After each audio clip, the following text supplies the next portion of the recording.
Hola Luisa, buenas tardes. Buenas tardes a todos. Gracias de nuevo por la invitación y tú sabes que igual con todo gusto los acompaño en estas iniciativas que tengan. Como comento, justamente la idea de hoy es hacer una charla orientada a, contarles un poco, es un contexto. La charla de hoy y la charla dentro de 8 días están vinculadas.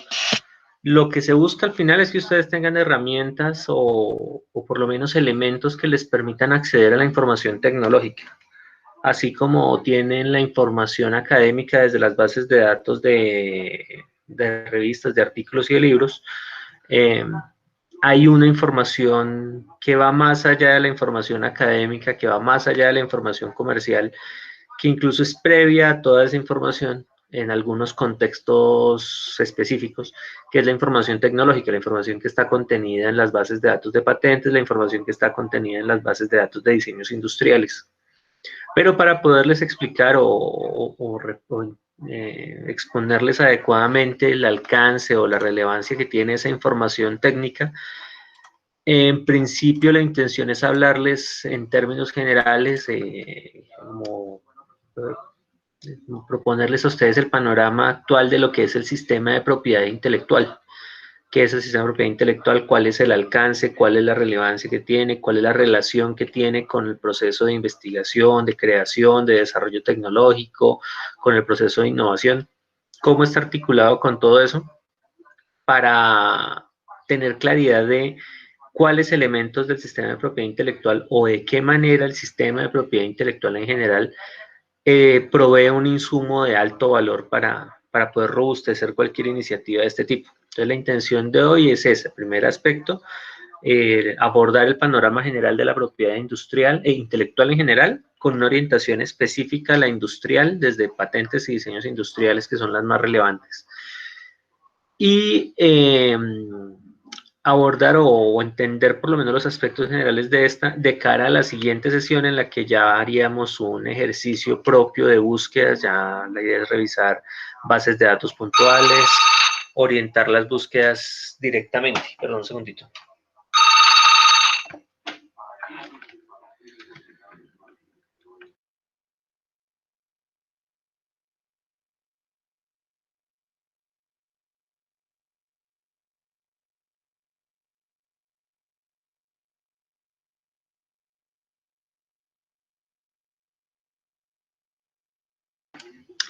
Ya, perdón.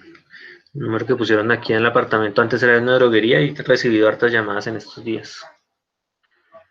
Pero bueno, ya lo encontré en Google y pedí el cambio, pero no lo han hecho. Entonces les contaba, la idea es esa, abordar desde los aspectos generales de la propiedad intelectual, además de eso contándoles cuáles son los escenarios o las áreas internas de la institución que, que apoyan y que les pueden brindar a ustedes un respaldo y que promueven directamente todo lo que es el proceso de protección, todo lo que es el proceso de transferencia, el proceso de generación de modelos de negocio desde los resultados propios de la actividad investigativa o académica generada en la universidad, darles como ese panorama para que haya una mayor claridad y podamos en lo posible desde estos ejercicios también empezar a identificar futuras iniciativas de desarrollo tecnológico de procesos de transferencia. Ya les contaré que justo tenemos un caso bien interesante en desarrollo con un estudiante que creo que aún pertenece a la rama. Entonces, pues primero contarles o ubicarlos en un contexto general dentro de la universidad. El área responsable de fomentar y de facilitar todos los procesos de investigación propiamente dichos es el Centro de Investigaciones. El Centro de Investigaciones es la unidad encargada de establecer políticas, lineamientos, regulaciones, administrar los recursos destinados para la investigación. Por eso, si ustedes están interesados en un proyecto desde un semillero de investigación, hay convocatorias que involucran a semilleros. Si ustedes tienen un evento al que quieran participar para la divulgación de resultados parciales de sus trabajos de grado, si son en el marco de un proyecto, de investigaciones en las que estén participando, desde el Centro de Investigaciones se da apoyo para esos eventos. Ahorita por la contingencia no hay, pues entenderán ustedes, no hay movilidades físicas, pero se siguen haciendo muchos eventos virtuales y algunos de estos eventos tienen un costo de inscripción. Entonces, desde el centro se puede hacer la gestión para el pago de la inscripción y garantizar la participación. Cuando ya haya movilidades libres sin ningún inconveniente, pues se retomarán de nuevo los apoyos de las movilidades físicas, el desplazamiento a los diferentes lugares. Eso es como, digamos, el Centro de Investigaciones se funge como responsable de una de las 3 funciones misionales de las instituciones de educación superior. No sé si ustedes conozcan o lo hayan escuchado en algún momento. Por ley, la normatividad colombiana establece que las instituciones de educación superior, especialmente las de carácter universitario, como es la universidad, porque también hay instituciones de educación superior de carácter técnico, tecnológico, escuelas técnicas, hay diferentes niveles dentro de las IES. Nosotros estamos en el nivel más alto, que es el de universidad, y la diferencia de una universidad versus los otros tipos de instituciones de educación es que las universidades incorporan de una manera mucho más activa entre sus actividades propias la investigación. Y las IES, entre sus funciones misionales, tienen a hacer docencia, directamente la oferta académica, hacer extensión, que es el relacionamiento con las comunidades y cómo lo que se hace desde la academia y en algunos aspectos desde la investigación también impacta para generar beneficio en las comunidades. Y la investigación propiamente dicha, que es generar nuevo conocimiento, bien sea en torno a problemáticas específicas o en torno a temas de interés de la comunidad científica. Dentro de ese andamiaje o esa estructura, pues les decía, el CIDC normaliza, es el encargado de promover toda esa dinámica al interior de la universidad, pero siempre había existido o no había ese puente directo entre cómo la investigación llevarla a la comunidad. Entonces, desde hace 5 años en la universidad se creó la Oficina de Transferencia de Resultados de Investigación. Principalmente, ¿por qué? Porque la extensión se ha centrado principalmente en hacer proyectos de consultoría y oferta de educación continua, con algunos escenarios, muy pocos, orientados a la intervención de comunidades o acciones concretas sobre comunidades. Sin embargo, desde investigación nosotros lo que establecimos fue, por medio de la Oficina de Transferencia, una unidad que esté encargada de permanecer en un diálogo con el sector económico, con la sociedad en general, porque no solo nos centramos en los aspectos económicos, y una validación de lo que se está haciendo desde investigación y generar ese puente para que los elementos que desde la investigación se generan, que puedan ser apropiados en algún contexto específico, económico, social, ambiental o de cualquier otra índole, tengan esa articulación. Y a la vez, una dinámica que se ha venido promoviendo en los últimos años, digamos que el último año más que todo, fomentar ese diálogo inverso. ¿Qué está haciendo la comunidad o qué necesidades tiene la comunidad en torno a alguna situación específica o en torno a algún área de interés? Y de acuerdo a eso establecer escenarios en los que se puedan empezar a llevar a cabo investigaciones.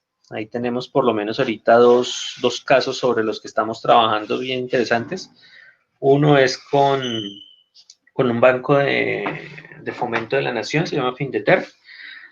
Ellos tienen sus propias necesidades de desarrollo tecnológico y sirven como puente para algunas de las comunidades a las que ellos les financian proyectos de desarrollo. Entonces nos buscaron como universidad para hacer ese puente. Ya tienen unos problemas, ya tienen unos temas concretos sobre los que quieren trabajar, ahora necesitan la capacidad científico-tecnológica para echarlos a andar. Por eso, como OTRI, hacemos ese puente a la inversa. Findeter nos buscó, nosotros tenemos todo el conocimiento de qué hacen nuestros grupos, nuestros investigadores, qué capacidades tenemos por facultades, y empezamos a fortalecer ese puente y a fomentarlo y a fortalecerlo, participando y acompañando activamente el trabajo entre ellos, porque la idea es no hacer el puente y dejarlos que empiecen a dialogar solos y ver qué se les acaba ocurriendo. Estar acompañándolos para la figura de cooperación que se establezca pueda redundar de forma rápida en resultados que sean aprovechables por esa entidad o replicables a alguna otra entidad. Ese es uno. Y otro caso que tenemos ahorita en desarrollo es con el catastro distrital, donde estamos ya formalizando como los aspectos generales para empezar a hacer procesos de investigación conjunta o procesos ya de desarrollos tecnológicos puntuales sobre temas que ya sean necesidad muy específica de catástrofe distrital, especialmente la unidad de datos espaciales. Pero eso sobre temas, no son temas que se vayan a abordar como una consultoría, como una asesoría tradicional, sino necesidades que deban ser abordadas desde el contexto de ciencia, tecnología e innovación, que se deba generar o apropiar conocimiento para poder dar una respuesta adecuada. Entonces, ese es el trabajo de la oficina. Y en el ejercicio de empujar o de promover el desarrollo, pues actualmente tenemos 3 iniciativas en curso directamente en fase de escalonamiento, tenemos otras cuantas en proceso de transferencia general, y una de ellas que está en la fase de escalonamiento, ya les muestro ahorita en el esquema dónde se ubica el escalonamiento y a qué hace referencia. Una de ellas es una propuesta, la que les contaba, de un estudiante de ingeniería electrónica que está o ha pertenecido a la IEEE, es de David Aldaban. Él propuso en una convocatoria que hicimos el año pasado un desarrollo al que llegaron con el semillero de investigación con el que él venía trabajando. En ese semillero propusieron y ya habían hecho unos esquemas y unas validaciones iniciales de un sistema de control de los generadores, que incluso lo habían divulgado ya en algunas ponencias internacionales que se apoyaron desde el Centro de Investigaciones. Y de momento, o como llegó el año pasado, ese desarrollo era unos render con unas validaciones conceptuales iniciales fundamentadas en alguna teoría y en algunos ejercicios académicos propios que habían hecho con el apoyo del semillero de investigación, pero aún no es materializado el dispositivo de control. Entonces, a la otra llegó, la propuesta se evaluó, nosotros tenemos un sistema de evaluación, digamos que depende del tipo de tecnologías, vamos evaluando o alternando con diferentes modelos de evaluación para garantizar que en lo que se pueda invertir realmente genere un beneficio o pueda ser aprovechable. Entonces el caso es que esta propuesta surtió trámite, fue bien valorada y en este momento la universidad le ha invertido ya a la vinculación del estudiante por un lado y de un profesional apoyando al estudiante junto con el docente que está apoyando al estudiante para hacer primero todos los modelos adecuadamente, el desarrollo inicial del software, el modelo del sistema electrónico de control. Y esa fue la primera fase. Y en esta segunda fase estamos actualmente ya se adquirieron los materiales para construirlo físicamente, el sistema de control. Esperando tener a final de este año ya el prototipo construido, manufacturado, que va a ser un desarrollo tecnológico propio nuestro como universidad, en el que intervinieron estudiantes de pregrado, porque les comento, un estudiante de posgrado que es el profesional, que está estudiando la maestría, y un docente de la universidad. Y con ese prototipo el otro año ya vamos a empezar a hacer correrías o validaciones más específicas para ver cuál será la mejor alternativa de aprovechamiento. Entonces, contándoles en términos generales, la oficina nace con el interés de identificar esos resultados de investigación que se generan en la universidad. Y esta identificación de resultados nace desde los elementos que les voy a contar en la charla. Hoy vamos a hablar, digamos que el grueso de lo que vamos a conversar ahorita es sobre propiedad intelectual. Para nosotros aquí, poder destinar todas las capacidades institucionales al proceso de transferencia y de escalonamiento, debemos garantizar que estos resultados de investigación, por eso se da esta validación previa, sean gestados desde iniciativas apoyadas institucionalmente o iniciativas que hayan hecho uso de recursos institucionales.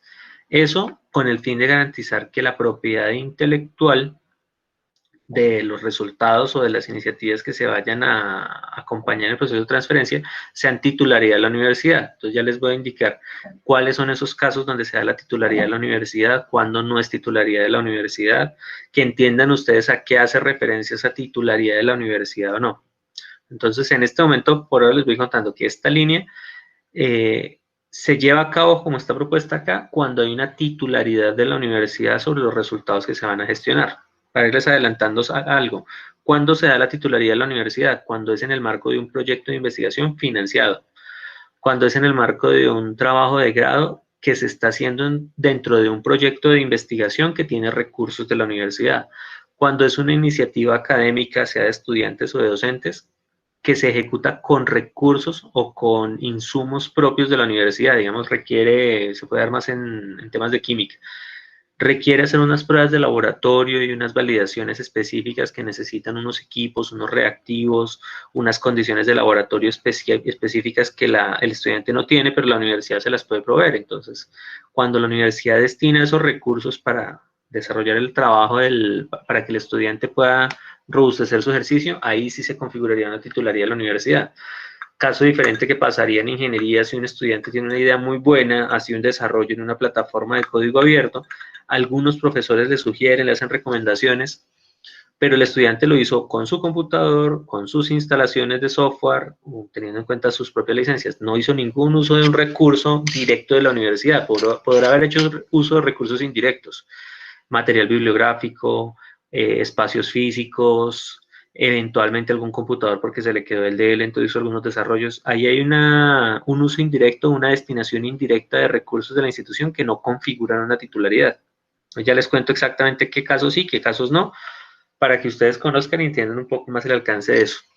El caso es que cuando nosotros identificamos esos resultados, acá lo hemos hecho por varias figuras. Una es en el diálogo permanente con los investigadores. Nosotros ejercicios como este los hacemos con los investigadores, integrantes de grupos, con estudiantes de diferentes programas lo hemos hecho, con estudiantes de diferentes niveles de formación, tanto con estudiantes de pregrado como de posgrado. Tenemos otro escenario de diálogo permanente con los estudiantes, con los egresados, con los administrativos, con docentes, que son las orientaciones del CATI. Seguramente ustedes han visto los correos que los enviamos repetidamente. Eso es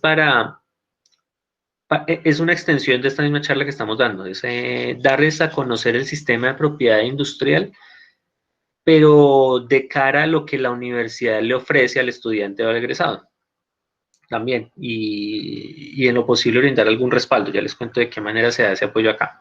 Entonces hacemos esas validaciones, les decía, con el diálogo, cuando se acercan los investigadores directamente o mediante convocatorias propiamente dichas. La vida de la otra y desde el 2015 se han hecho 2 convocatorias fuertes de procesos de escalonamiento y transferencia. Una fue en el 2015, la otra la hicimos el año pasado. ¿Por qué tanto tiempo? Porque es que los procesos de transferencia no son cortos, no son inmediatos. Incluso en este momento el proceso, el del 2015 fue proceso de transferencia completo como se convocó. Para el año pasado convocamos solamente proceso de escalonamiento. Es básicamente llegar hasta la mitad de esta primera fase de la gestión de las áreas. Proceso de transferencia ya nos queda haciendo falta un tanto más, pero que debe estar adecuadamente fundamentado por estas partes iniciales. Entonces, esos primeros procesos quedaron como proceso de transferencia, solo uno de ellos alcanzó una fase, incluso llegó hasta acá nomás, o va en este momento, en este punto, un punto medio entre la precomercialización y la comercialización, y muchos otros, 2, 3 que nos quedaron, no llegaron sino hasta acá, porque la madurez de la tecnología no fue suficiente, inconvenientes con la posibilidad de involucrar a los actores interesados, docentes y estudiantes, algunas lecciones aprendidas que recibimos sobre el tema de involucrar a los estudiantes y de garantizar la titularidad. Entonces ahí ya hemos tenido algunas lecciones. El año pasado, les decía, se convocó solamente para el proceso de escalonamiento. El escalonamiento es llegar hasta una fase intermedia aquí, que es tener un producto con el que podamos establecer escenarios iniciales de diálogo con el sector de interés, sea un sector económico, sea un grupo empresarial, sea un potencial inversor, sean los mismos docentes con la posibilidad de hacer un emprendimiento tecnológico. El caso es que acá esperamos ya con las dificultades que hemos tenido incluso por el cierre de la universidad y todo, a final de este año cerrar esos proyectos en la fase de escalonamiento para poder continuar ya la fase de transferencia adecuadamente. Pero bueno, estas validaciones, les decía, el primer aspecto grueso es esa titularidad. Junto con la titularidad se hace una validación de la funcionalidad y del potencial que tenga para algún sector. Entonces, estas 4 áreas hacen un acompañamiento desde esta validación inicial. ¿Es titularidad o no de la universidad? ¿Se puede proteger o no? La valoración tecnológica representa valor para alguien, para algún sector o genera algún beneficio para alguien específicamente. La gestión comercial, cuáles son los productos o sustitutos o alternativos que puedan existir, las empresas o áreas a las que les pueda representar interés específicamente. Trabaja muy en llave con la valoración. y la vigilancia, que es el área específica orientada a confirmar la funcionalidad directamente, que lo que se propone realmente haga lo que se dice, y los elementos asociados con la novedad, que lo que se propone realmente represente una novedad, y si no la representa, pues identificar cuáles son los aspectos novedosos o las mejoras que puedan identificarse con relación a lo que ya exista. Este es el área que yo acompaño desde la oficina de transferencia, la vigilancia tecnológica. Cuando ya se hace la validación y se confirma que el producto, que el resultado de investigación tiene potencial de transferencia, se inicia ya de lleno esta gestión de las áreas. Una validación previa es como una conceptualización de cada uno de nosotros. Puede o no se puede proteger, puede tener interés, puede haber algún sector con interés o no, desde una revisión general. Pueden identificarse sustitutos o bienes alternos, y se identifiquen en una primera instancia aspectos novedosos de la tecnología o no, y aspectos funcionales se garantizan o no. Cuando ya entra la gestión de las áreas, cada uno entra a hacer un trabajo a profundidad para que en conjunto luego se establezca un modelo de negocio. Este trabajo a profundidad se complementa con el escalonamiento. Les contaba el caso de David. Él llegó con unos planos y llegó con una documentación conceptual de cómo funcionaría ese sistema de control. ¿Qué necesitamos para poder hacer el proceso de escalonamiento? Madurar eso o escalonar esa tecnología, pasarla de los planos a un prototipo funcional en el que podamos validar la operación del sistema de control como se propone. En eso estamos trabajando junto con la gestión de las áreas, en este caso la protección por propiedad intelectual del resultado específico. Estamos identificando cuáles son las figuras más adecuadas de protección. En el particular, lo más seguro es que lo hagamos por patente. Estamos garantizando que la posible solicitud de una patente tenga las mayores garantías posibles.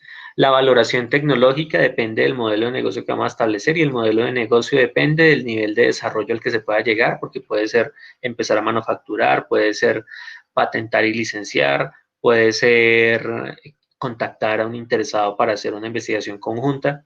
Acá la gestión comercial en este momento se está centrando en liderar el proceso de escalonamiento. Desde la gestión comercial se está haciendo el acompañamiento con el equipo de desarrollo de qué requerimientos se tienen, cuáles son los plazos para hacer la construcción del prototipo, que para este caso particular el prototipo se está haciendo con recursos y capacidades propias. Hemos tenido experiencias previas donde el escalonamiento se ha tercerizado. Pues también depende de la situación. Y la vigilancia tecnológica, yo estoy haciendo un trabajo juicioso con el equipo de desarrollo para que los componentes o la funcionalidad que se le incorpore a la propuesta que se tiene, el elemento que se propone, al que se propone llegar, garanticen que vaya más allá de las tecnologías existentes. Entonces es empezar con ellos a identificar qué tipos de tecnologías similares existen, no solo las comerciales ni las que hayan hecho en artículos, sino las que están en patentes y en bases de datos tecnológicas en general, para que no se corra con el riesgo de repetir lo que algún otro investigador ya hizo, sino tomar lo que algún otro investigador ya haya hecho, si se está apuntando a algo similar, y con base en eso fortalecer o robustecer el proceso y generar algo novedoso, que garantice la patente, que tenga mayor potencial de aprovechamiento de explotación económica, y que desde la gestión comercial nos genere una mayor capacidad de negociación con los potenciales aliados, compradores, dependiendo de la figura que se vaya a hacer.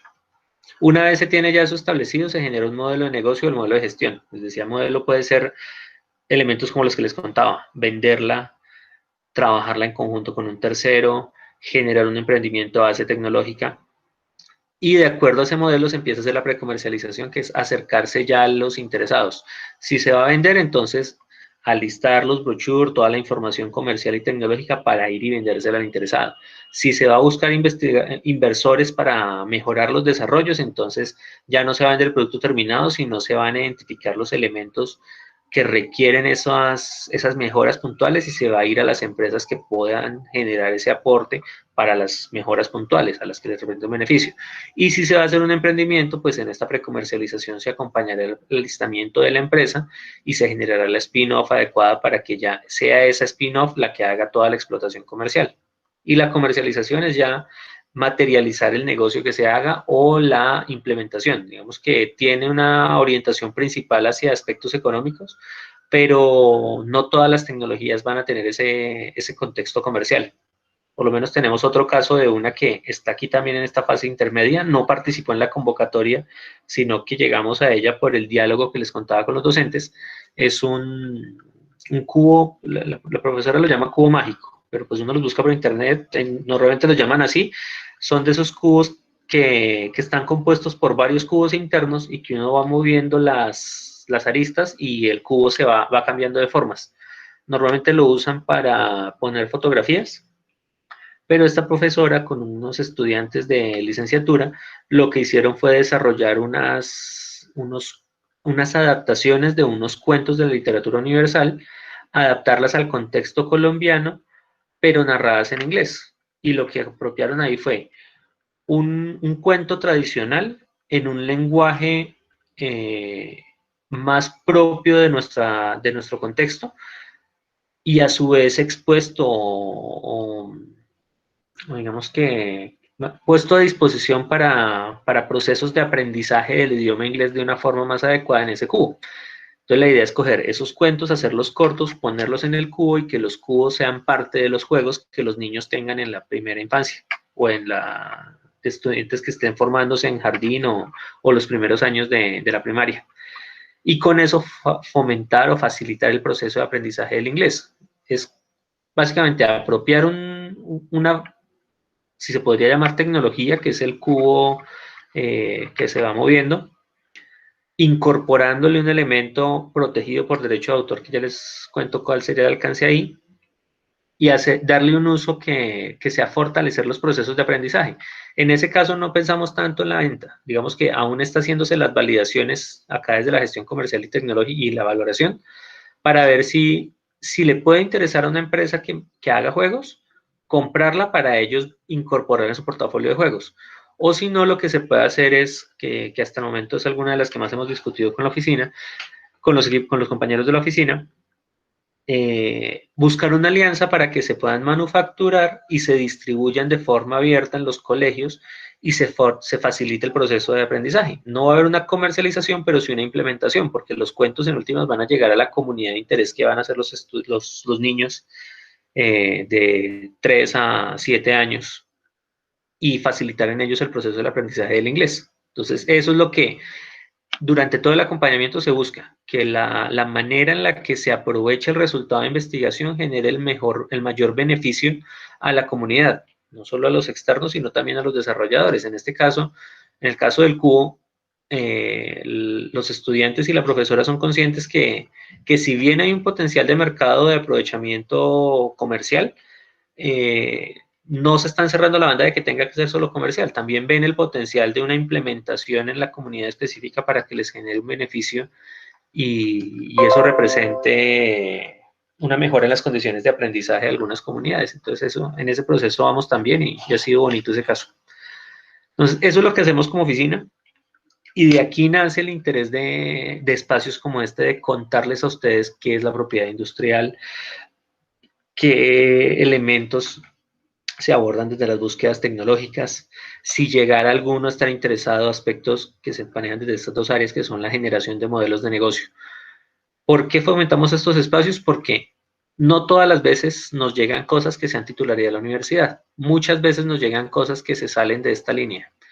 Cuando hay algo que se salga de esta línea, como universidad, no se nos facilita disponer recursos públicos para poder materializar esas ideas, pero sí se nos facilita disponer de las capacidades para brindar el apoyo a esos, en este caso, actuarían como externos. Yo soy también egresado de la universidad, pero pues digamos que a nosotros nos toca reconocer que hay cosas en las que somos internos a la universidad y hay aspectos en los que somos externos, tanto para garantizar los derechos de la universidad como para garantizar los derechos propios. Entonces hay casos donde ideas propias no se configura la titularidad conjunta con la universidad y se pueden manejar como iniciativas particulares. Pero aun cuando se puede tratar así, muchas veces uno queda como huérfano o solo. Entonces, ¿qué queremos desde la oficina? No abandonar al estudiante, porque en este caso aplicaría puntualmente con estudiantes y egresados nada más, cuando tengan sus ideas particulares o sus intereses. Si bien la universidad no les va a poder servir como un inversor de riesgo, porque no les va a poder poner la plata para que haga sus validaciones, no les va a poder poner la plata para que generen su emprendimiento, porque es el emprendimiento del egresado del estudiante, sí les va a poder destinar capacidades como estas para asesorarlos en temas de protección, asesorarlos en temas de modelo de negocio y asesorarlos en temas de búsquedas tecnológicas y de aspectos generales de la propiedad industrial. Entonces, eso es lo que estamos haciendo acá y por eso nos interesa como que ustedes lo conozcan.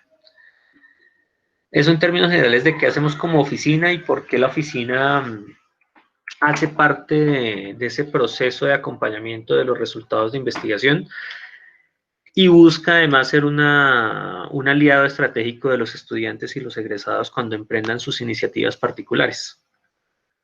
Aquí sí, como para dinamizar un poco, me gustaría escucharlos o ver qué han escuchado ustedes, qué conocen, qué entienden por propiedad intelectual en general. ¿La han escuchado, no la han escuchado? ¿A quién se la han escuchado que no sea Abel? Miércoles está grabando, mentiras. ¿No? Hola, buenas tardes. Sí. Hola, ¿qué tal? Mi nombre es Camilo Silva. De antemano agradezco mucho a la IEEE por hacer este tallercito que me estaba haciendo bastante falta. Quisiera comenzar como por identificar la diferencia entre qué es el CATI y la OTRI, porque es que también he recibido como correitos de CATI acerca de asesorías y todo eso, y quisiera saber con cuál es que yo puedo comenzar a organizar principalmente lo que tengo pensado que ya va en desarrollo y pues quiero contar obviamente con el apoyo de la universidad. La OTRI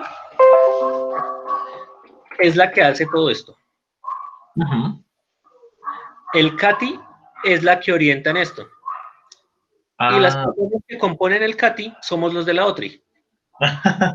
El CATI es la estrategia para extender las asesorías, para extender como asesoría todo lo que nosotros como OTRI hacemos sobre los resultados propios de investigación. Bien. La ventaja del CATI es que el CATI es un convenio que tenemos con la Superintendencia de Industria y Comercio, donde la Superintendencia nos ofrece a nosotros capacitaciones permanentes. Entonces, nosotros como gestores del CATI, que los gestores del CATI somos todas las personas de la OTRI, recibimos esas capacitaciones que replicamos a la comunidad. El principal escenario de divulgación son las orientaciones individuales que hacemos todos los viernes en la mañana. Sí, señor. Y esa orientación tiene prácticamente esta misma dinámica. Digamos que hoy lo que quisimos hacer fue una orientación grupal. Prácticamente fue lo que cuadramos aquí con Luisa. Esta es una orientación grupal, pero yo lo que les estoy contando ahorita es lo mismo que se suele contar en una primera orientación individual. Si una persona nos llega el viernes y no conoce nada, tal cual esto le contamos. De pronto le cuenta uno en menos detalle todo esto que les acabo de decir de cómo funciona la otra y toda la estructura, pero sí nos centramos en lo siguiente que vamos a ver, que es el alcance de la propiedad intelectual, los elementos de la propiedad intelectual y específicamente los temas relacionados con la propiedad industrial. Y además de eso, el CATI ya en extensión tiene un proceso de acompañamiento. Cuando no es iniciativa, cuando es una iniciativa de titularidad o derecho del estudiante, del egresado o del externo, porque nos han llegado algunos externos en estos casos. Digamos, si la persona quiere hacer registro de marca, nosotros como CATI le acompañamos a que la persona entienda cómo hacer las validaciones, si quiere haga la validación de él y confirme que su marca se puede proteger, registrar pues, y en la alianza que tenemos con la Super le facilita, le da un descuento para la solicitud, para el costo de solicitar la marca.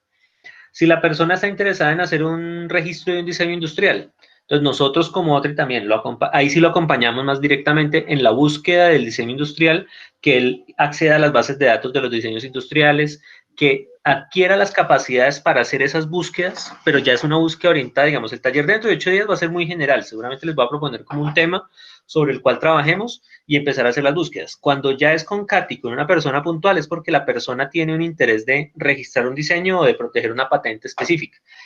Entonces la persona llega, nosotros le hacemos las explicaciones generales de dónde, cómo, de qué manera buscar. La persona va haciendo la búsqueda y nosotros los orientamos en esa búsqueda. Mire, si va bien, no va bien, vaya por este lado, haga estos ajustes, porque no le vamos a hacer la búsqueda, sino que se busca generar esas capacidades. Y lo mismo con las patentes. Y en el caso de diseños y patentes, el certificado que se puede tramitar es un certificado para reducir el costo de una de las fases del proceso de protección.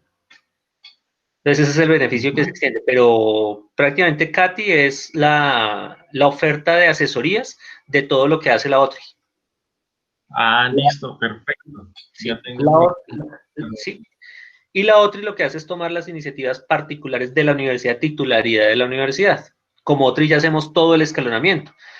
Cuando se llega acá no es solo hacer las búsquedas, proteger, sino además escalonar, mejorar la tecnología, llegar a un producto mínimamente viable, llevar ese producto ya a ruedas de negocio, hacer los diálogos con las empresas o los potenciales aliados y establecer los acuerdos comerciales o los acuerdos de implementación a los que da lugar. Ya nosotros la asumimos como propio, o sea, la OTRI, nosotros a veces la mostramos como el inversor de riesgo de la universidad, que nosotros prácticamente lo que hacemos es tomar tecnologías que pueden tener un potencial, no tenemos garantía porque pues no hay forma de garantizarlo sino hasta que eso sale ya al mercado, pero lo que buscamos es minimizar los riesgos de la salida al mercado de la implementación de ese resultado, teniendo un producto lo mejor desarrollado posible. Ahí ya la universidad entra a meterle plata. Les contaba el caso de David, como otros hemos gestionado recursos para contratar personas que hagan el desarrollo. O sea, llegaron con una idea muy buena, ya estructurada, ya organizada, ya con unas proyecciones,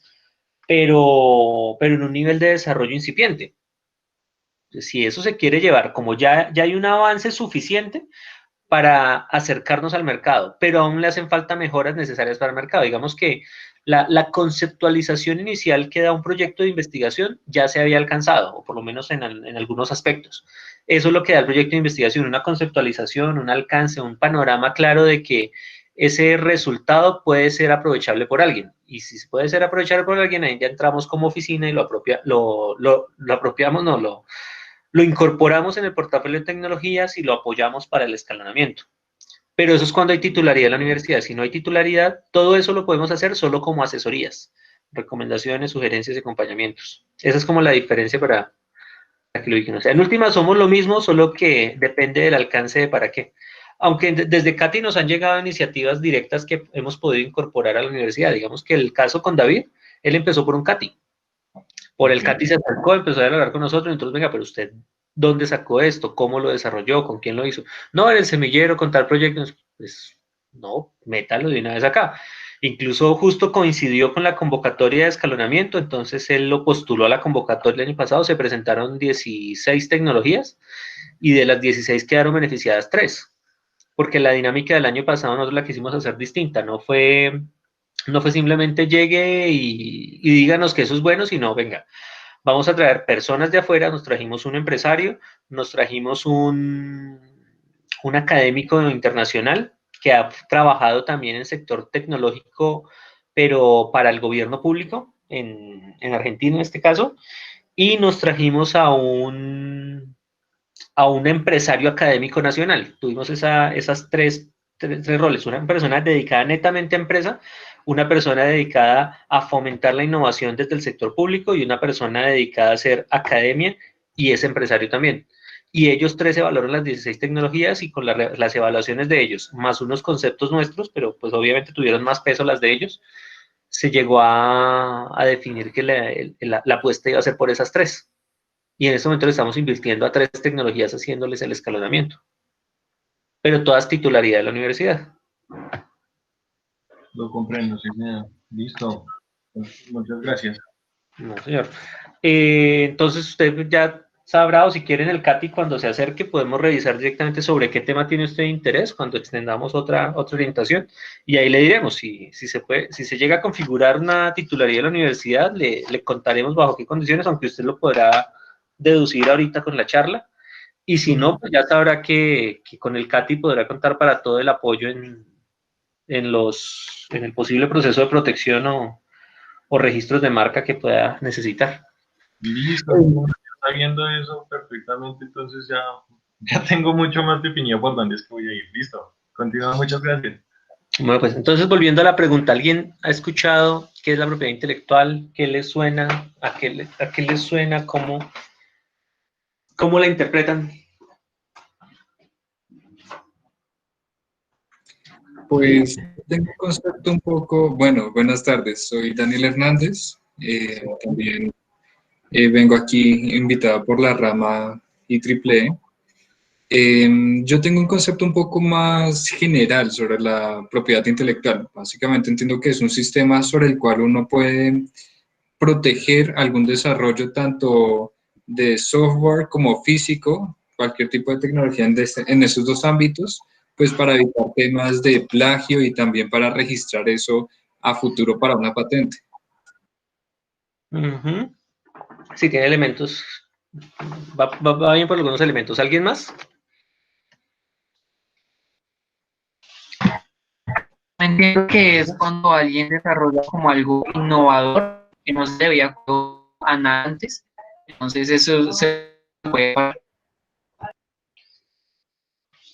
Bueno, sí va más o menos por esos lados. Entonces les cuento, digamos, en términos generales, propiedad intelectual, ¿por qué se entiende?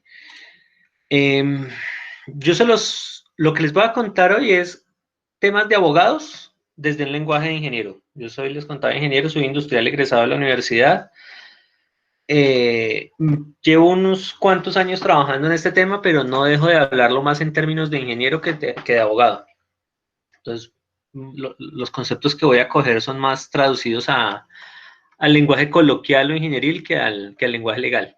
Entonces, propiedad intelectual, en términos generales, es el reconocimiento de la propiedad, del convertir en un bien un tema inmaterial, un tema creativo, una creación del intelecto. Entonces, lo que busca el sistema de propiedad intelectual es dar ese reconocimiento de titularidad o de creación en cabeza de alguien, de que pertenece a alguien, esa creación intelectual, esa creación materializada, esa idea materializada, porque hay un tema de la propiedad intelectual y es que el sistema protege lo que se encuentre materializado, no las ideas abstractas. Esa es como la primera exclusión y la más grande acá. Porque una persona puede decir, no, a mí se me había ocurrido una plataforma para el préstamo de carros o para el alquiler de carros hace rato. Yo tenía esa idea ahí, pero me la robaron. Si nunca la persona se tomó la molestia de escribirla o de materializarla, pues cuando llegó Uber ya se los llevó por delante, porque la persona de Uber sí cogió y lo convirtió en un software, en una plataforma informática para poder hacer el préstamo de vehículos o el alquiler o el compartir vehículos. Entonces, lo que protege el sistema de propiedad intelectual es esas ideas materializadas y les da ese carácter de propiedad, de titularidad o de ponerlos en cabeza de alguien. Pero digamos que el concepto general es una idea ya materializada en algo y que esa idea sea original. No va tanto hacia el término que usaba el compañero que comentó ahorita de algo novedoso o de algo innovador, porque digamos que más que todo de algo innovador, porque algo innovador depende de la apropiación que haya de eso. Lo innovador es cuando hay algo nuevo que le representa beneficio a alguien, pero yo puedo tener algo nuevo que efectivamente sea creativo. Entonces, lo que el sistema protege en sí es esa novedad, esa creatividad sobre el desarrollo, sobre la creación. Como para ponerlo en términos generales. Entonces, puede proteger tanto lo que ustedes comentaban, software, dispositivos propiamente dichos, algo tangible, como también las creaciones tradicionales del intelecto, obras artísticas, obras literarias, escritos, dibujos, esculturas, cualquier tipo de expresión creativa, en términos generales, por decirlo de alguna manera. Y esa Digamos que hay unos elementos generales que tiene la propiedad intelectual que me gusta contarles antes de contarles cuáles son las ramas. Hay dos aspectos. Toda la propiedad intelectual otorga unos derechos, así como se otorgan unos derechos sobre un bien. Digamos que si yo compro un carro, yo tengo los derechos del carro y tengo la propiedad sobre ese carro. No sería intelectual porque es un bien material, y el tener ese carro, ser titular de ese carro, me otorga unos derechos. Esos derechos son de hacer uso individual de ese carro porque yo quiero y porque es mío y porque yo veré cómo lo uso, y si se lo presto a alguien yo veré a quién se lo presto, de que se reconozca que ese carro es mío y no es de nadie más, cosas por ese estilo. Entonces lo que hace el sistema de propiedad intelectual es generar condiciones equivalentes para las creaciones intelectuales a las que se dan con los bienes materiales. ¿Qué derechos otorga? En términos generales, dos. Un primer grupo grande de derechos son los morales, son los que uno tradicionalmente escucha, y estos se le asocian directamente al creador de la iniciativa o a quien materializa la idea. Entonces el derecho moral solamente lo va a ostentar, a estar en titularidad de quien concibió la idea. Quien concibió la idea puede ser, en términos del desarrollo de un software, el programador. El programador materializó la idea en un lenguaje específico, pero a su vez, si el programador fue orientado por alguien que tenía la concepción funcional de la plataforma del software que se necesitaba, esa persona que fue capaz de concebirla en un aspecto general, no necesariamente traducirla en un código, también es creador y también tiene parte en esos derechos morales. En este caso, digamos, a su vez, alguien que haya hecho, si ya es una plataforma mucho más robusta e incorpora elementos visuales, entonces la plataforma en general en conjunto tendrá como creadores al desarrollador, al ideador funcional, al desarrollador que lo tradujo en lenguaje y al diagramador o al diseñador gráfico que le incorporó los elementos de usabilidad y de acceso. Entonces ahí toca empezar a identificar quiénes aportan conceptualmente a la materialización de eso. Un artista, quien dibuja un cuadro, quien construye una escultura, quien talla una piedra específicamente, es quien se convierte en ese creador de esa obra, y es la persona que siempre va a ostentar los derechos morales. Se debe garantizar que esa persona los mantenga. Cuando alguien escribe un artículo, lo que más se da, un texto académico, es una obra intelectual. Esa obra intelectual se busca garantizar el reconocimiento de la autoría. Ese reconocimiento de la autoría está asociado aquí a la paternidad, es que se reconozca quién está en cabeza de esa creación. Y digamos que este aspecto moral está muy asociado al tema que también comentaban ustedes ahorita del plagio. Cuando alguien hace uso de esa creación que alguien más desarrolló, el sistema de propiedad intelectual lo que busca es garantizar que no haya una usurpación de ese derecho, de esa creación, que se reconozca que quien creó esa obra fue tal persona. Esos son los aspectos generales que se pueden proteger desde lo moral. El aspecto moral es la paternidad en términos generales, decía, la ineditud, porque de todos modos yo estoy en libertad de crear algo y no darlo a conocer.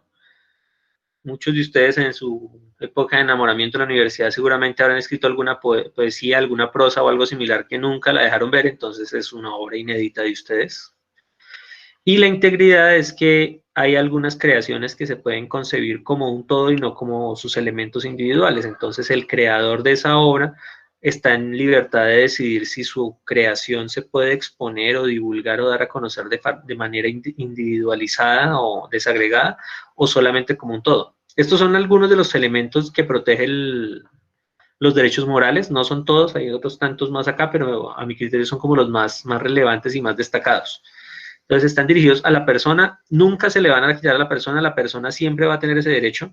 Digamos, si ustedes hacen un software, así ustedes le vendan el software a un tercero, el software construido no va a dejar de ser hecho por fulanito, por una persona. En el código fuente ustedes seguramente podrán poner su firma y se lo garantizarán ahí. Ustedes podrán siempre decir que fue de ustedes, y a quien se los haya vendido no podrá usurparles ese derecho. Entonces, ese es un tema ahí. Igual pasa con las obras artísticas. La obra artística, el pintor siempre al final pone su sello. siempre se va a reconocer que ese es sello de tal persona, así el cuadro se le haya vendido a N personas después o haya pasado por muchas manos. Así sea, digamos, el bien material, por decirlo de alguna manera, está en manos de una persona, pero ese bien material siempre va a reconocer la autoría del creador. Y los derechos patrimoniales, el otro grupo grande de derechos que protege el sistema de propiedad intelectual, son los asociados a la explotación o a la distribución, a la comercialización en general, beneficio que se pueda generar sobre el resultado, sobre la creación. ¿A qué se orienta el derecho patrimonial? A proteger o a garantizar esa posibilidad de hacer la reproducción del resultado generado. Hacer o no la comunicación pública.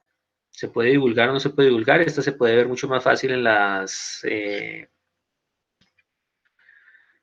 obras musicales, especialmente. Y la comercialización, quien tenga el derecho patrimonial está en libertad de decir lo comercializo o no lo comercializo. En el caso del sistema de control de los generadores que les comento ahorita, la universidad tiene los derechos patrimoniales y la universidad, en acuerdo con el investigador, porque tampoco lo vamos a hacer de forma arbitraria, va a establecer los escenarios de comercialización. Esa la tenemos clara que sí va a ser por comercialización, porque esa no va a ser un ejercicio altruista, ese va a ser un ejercicio comercial fuertemente.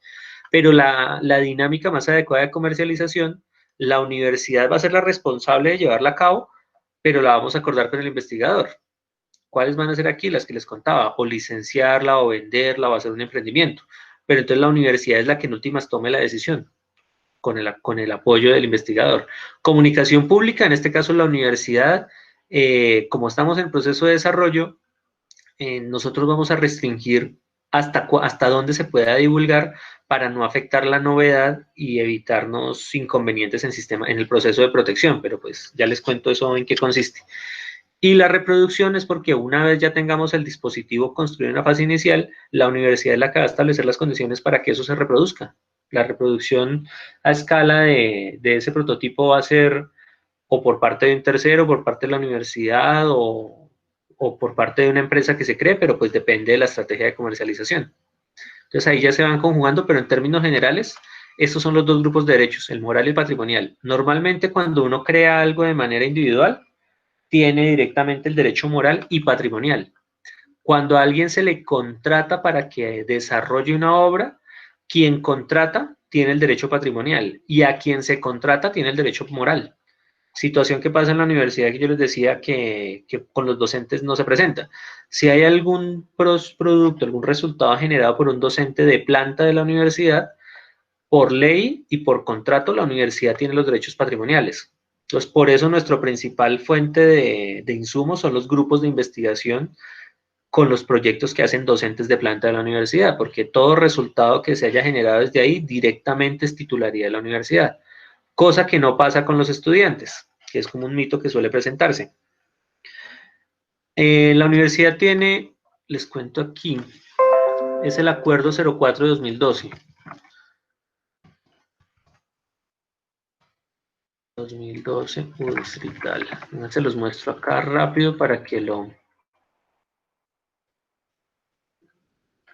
conozcan.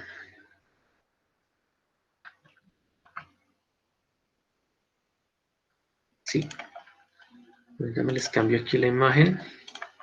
El acuerdo 04 de 2012 establece el estatuto de propiedad intelectual para la universidad.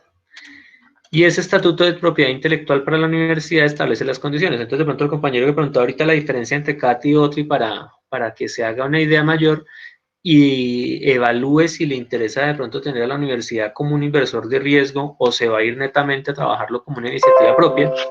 Entonces, este estatuto propone, acá establece todos los lineamientos generales. Próximamente lo iremos a revisar, creo yo, pero el grueso, la esencia, se va a mantener acá. Y un aspecto muy relevante que los invito a ustedes a que lo lean con calma es el artículo 7. Este artículo 7 establece en qué casos se presenta titularidad patrimonial de la universidad sobre los resultados de investigación o sobre la actividad que se genere al interior de la institución, por parte de docentes, por parte de estudiantes, por parte de egresados o por parte de terceros. En este caso yo soy egresado, fui estudiante, soy contratista. Soy un tercero por cualquier lado que se vea, soy un externo a la universidad. La universidad en este momento me contrata por hacer cosas. Entonces, si yo genero algún modelo de transferencia o algún elemento propio de dinámicas de transferencia que acabó siendo resultado de mi contrato con la universidad, pues el derecho patrimonial va a ser de la universidad porque la universidad en última me está pagando por hacer esto. Yo genero informes, genero infografías, genero estudios de prospectiva tecnológica, en algunos casos hemos hecho algunos. Esos estudios tienen una titularidad moral y patrimonial. Como la universidad a mí me paga por hacerlos, el derecho patrimonial es de la universidad, el moral es mío. No van a dejar de reconocer que esas gráficas, esos informes, esos resultados los generé yo, pero la universidad es la que está en libertad de hacer algún uso con ellos. Eso hay que tenerlo claro ahí. Y acá en el artículo 7 están todas esas condiciones. ¿Por qué me parece muy prudente contarles? Porque lo escuchaba desde antes de incorporarme en la oficina, lo he conocido en varios casos donde a veces el estudiante sale y dice, pero es que la universidad nunca me apoyó, yo tenía una muy buena idea, llegué y harta gente me dijo que podía hacer muy buenas cosas, pero la universidad nunca puso nada. Es que la universidad no se le facilita poner la plata así porque sí, porque acaba siendo, digamos que la figura legal que se configuraría ahí es detrimento patrimonial, que es poner plata pública para el beneficio de un tercero, de un externo. ¿Qué estamos haciendo como universidad? Como dándoles un tip ahí, o antes, adelantándoles un tema que esperemos se materialice ya el otro año. Ya la universidad tiene avanzada la creación de una unidad de emprendimiento. Esa unidad de emprendimiento sí estaría en la capacidad ya de facilitar o de fomentar, de identificar y de captar recursos para hacer inversiones en los emprendimientos particulares de los estudiantes. En este momento la universidad no lo tiene, la universidad no tiene una figura en la que diga, mire, le pongo tanta plata para que usted por su cuenta mire a ver si puede hacer algo. La universidad puede hacer eso, es poner plata sobre los resultados que son titularidad. Y la titularidad, ¿cuándo se configura? Cuando se da alguna de las situaciones descritas en este artículo. Entonces, el caso de los estudiantes, el que más resuena es el trabajo de grado. Les cuento, ustedes lo podrán confirmar acá, la tesis o el trabajo de grado de ustedes no necesariamente es titularidad de la universidad. Ustedes lo que hacen es cederle unos derechos a la universidad, pero sobre el documento final. Ese documento lo que ustedes dicen es, ¿lo hago o no lo hago público? Van a ceder de esos aspectos del derecho patrimonial, van a ceder la parte de la comunicación pública únicamente y algunos aspectos de la reproducción, pero lo que pueden sacarle el jugo de la comercialización y la esencia del trabajo de grado, digamos en el caso de que ustedes en el trabajo de grado hayan propuesto hacer un dispositivo específico, si la construcción de ese dispositivo nunca utilizó recursos de la universidad, eso es titularidad de ustedes y solamente ustedes pueden beneficiarse directamente. Entonces, acá está. Por lo menos cuando sea el producto de un esfuerzo realizado dentro del ámbito académico, estudiante, monitor, profesor, y que para su desarrollo se hayan utilizado las instalaciones o recursos de la universidad. Entonces, si no se configuró eso, es titularidad de ustedes. Que sean elaborados por profesores, ese es el caso de que sí. Que sean producto de investigación o creación contratados o convenidos específicos para la elaboración de obras científicas, literarias, artísticas, software, previo plan señalado por la universidad. Este es el caso en el que se configura ahorita el proyecto que les cuento que estamos con David. Él ya había tenido unos apoyos desde el semillero, pero ahora se le fortaleció mucho más para el escalonamiento. Entonces aquí ya se configura una titularidad de la universidad. Cuando sea desarrollado por estudiantes y monitores como parte de sus compromisos académicos con la institución, siendo necesario que se pacte la transmisión de derechos. Ahí hay situaciones ya muy particulares. De pronto un estudiante que en su trabajo de grado lo está haciendo con un proyecto, que si bien él directamente no va a recibir recursos para el proyecto, para su trabajo de grado, el proyecto de investigación en general sí tiene los recursos. Entonces el estudiante tendrá que ceder esos derechos por la vinculación que tiene con el proyecto que sí tiene unos recursos mayores. Producida por profesores vinculados como ocasionales a la cátedra, siempre y cuando esté dentro de sus funciones. Cuando sean desarrolladas por funcionarios públicos, esta siempre les aplica a todos los docentes de planta y a todos los administrativos de planta. Cuando siendo obras colectivas sean coordinadas, divulgadas, publicadas o editadas por la institución, esto aplica más para obras literarias. Cuando el derecho sea cedido de manera total o parcial mediante escritura. Este se nos ha presentado también. Cuando nos llega, el año pasado nos llegó un estudiante egresado de artes que terminó también la maestría en desarrollo sostenible en la Facultad de Medio Ambiente. Dijo, mire, tengo este desarrollo, me interesa, pero pues quiero hacer algo con la universidad. Con él ya hemos explorado dos posibilidades de proyectos externos y lo que estamos revisando ahorita es la posibilidad de que él nos ceda de forma libre los derechos para que ya lo incorporemos al portafolio de la universidad. ¿Por qué no lo hemos podido incorporar? Porque él desarrolló un material similar al cuero, pero construido con base en residuos del cuero. O sea, prácticamente desarrolló dos cosas, un proceso y un producto. El proceso para coger todos los residuos de la curtiembre o una parte de los residuos de la curtiembre y convertirlos en un nuevo material aglomerado basado en el cuero que tiene unos usos extendidos a los usos que tiene el cuero. Pero él lo hizo por su iniciativa, porque en artes él necesitaba utilizar materiales alternativos para una composición artística y porque con base en eso entendió que le interesaban los aspectos ambientales. Entonces, en este caso, con él estamos haciendo el diálogo para que haya una cesión de los derechos, porque él nunca lo propuso como proyecto de investigación. Él mismo fue con su plata a las curtiembres, consiguió los recursos, hizo los experimentos propios con diferentes aglomerados, con diferentes tiempos, composiciones y demás, hasta que llegó un material aplicable en diferentes tipos de productos, en diferentes tipos de necesidades, pues. Pero lo hizo por su cuenta, eso la universidad no tiene su derecho. Él lo utilizó para su trabajo de grado de pregrado y lo utilizó para su trabajo de grado de maestría, pero eso no le da la titularidad a la universidad. Y cuando haya sido adquirido mediante sucesión o legado por causa de muerte, debidamente registrado por la unidad administrativa, eso ya depende, es un caso ya muy específico. Ustedes pueden conocer aquí la situación, y si se dan cuenta aquí no dice en ningún lado que el trabajo de grado del estudiante sea titularidad de la universidad. Solo si se configura alguna de las situaciones que están ahí, entonces por eso les dejo ahí el dato para que ustedes lo conozcan, les comparto acá en el chat el link directo, por si lo quieren mirar. Y continúo, entonces retomo.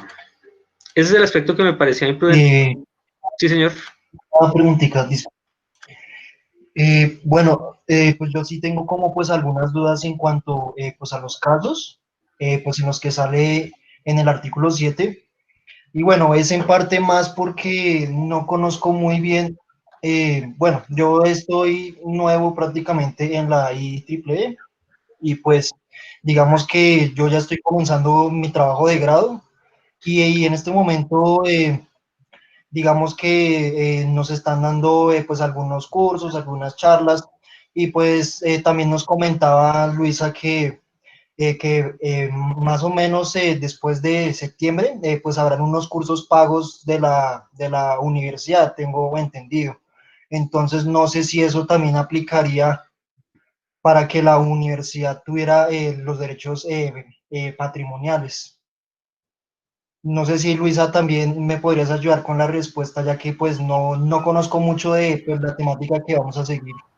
Sí, él se refiere más a los cursos que tú nos brindaste sobre cómo escribir un paper o cómo... No, los recursos de la universidad es más orientado a lo que les contaba ahorita. Si es un proyecto, digamos, si ustedes tienen que hacer la construcción de una placa electrónica, pero ustedes no tienen la facilidad de los recursos y necesitan que la universidad les pueda dar los insumos para la placa, la materia prima, el impresor de la placa electrónica y todo. Eso ya configura un uso de recursos adicionales de la universidad, porque es ya poner la plata para materializarlo, que es lo que estamos haciendo con el escalonamiento en el caso que les cuento. El caso de un proyecto en química, si es un proyecto en química que necesita unos compuestos específicos para hacer unas mezclas usando los laboratorios en unas horas puntuales, eso ya configura una titularidad. Pero el uso de recursos adicionales no, si son equipos de laboratorio que ya tienen entre su programación unas horas que se puedan prestar para práctica libre, pues esas horas de práctica libre pueden ser utilizadas por el estudiante para hacer validaciones. Si son espacios físicos abiertos que pueden ser utilizados sin inconveniente, eso no configura una titularidad.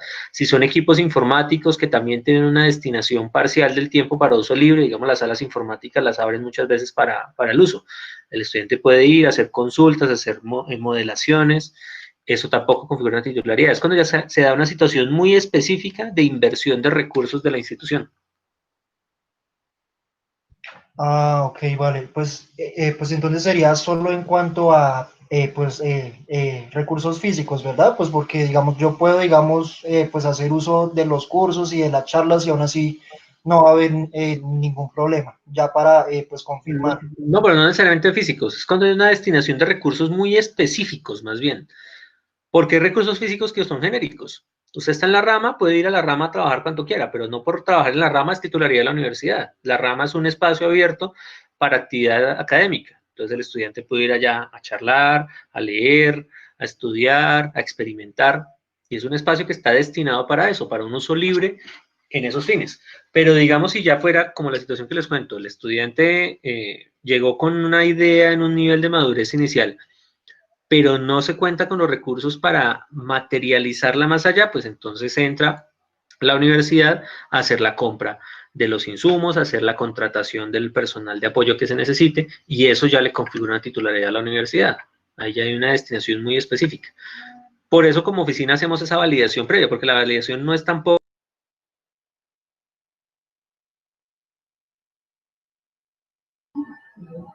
Creo que se le cayó el internet.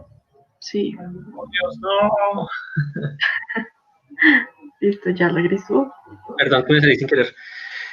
La validación de la titularidad no es un tema tan fácil y tan abierto. Toca entrar a evaluar cuál ha sido el desarrollo, en qué ha intervenido la universidad, en qué no, y eso ya lo hace el abogado especializado de una forma muy específica.